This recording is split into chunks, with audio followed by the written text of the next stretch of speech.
പിള്ളേരുണ്ട്, കറുപ്പും വെളുപ്പും ഒക്കെ ഉണ്ട്. ഞാൻ അവരെയൊന്നും തരംതിരിച്ച് കണ്ടിട്ടല്ല അക്ഷരം പറഞ്ഞു കൊടുക്കുന്നത്. ചേട്ടാ ഈ ബോട്ടിലല്ലേ പോകുന്നത്? നിങ്ങൾ 2 3 ഒക്കെയാണോ കാണുന്നത്? വിദ്യാഭ്യാസത്തിന്റെ ഓരോരോ കുറവുകളെ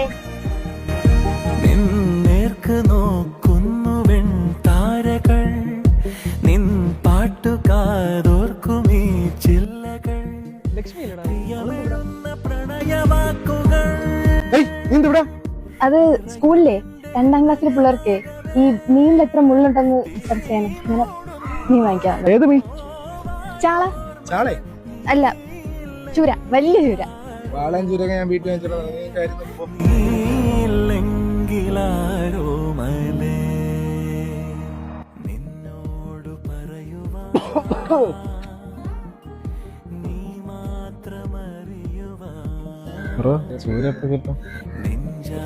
നാളെ രാവിലെ ആവും. ഞാൻ പറ്റും.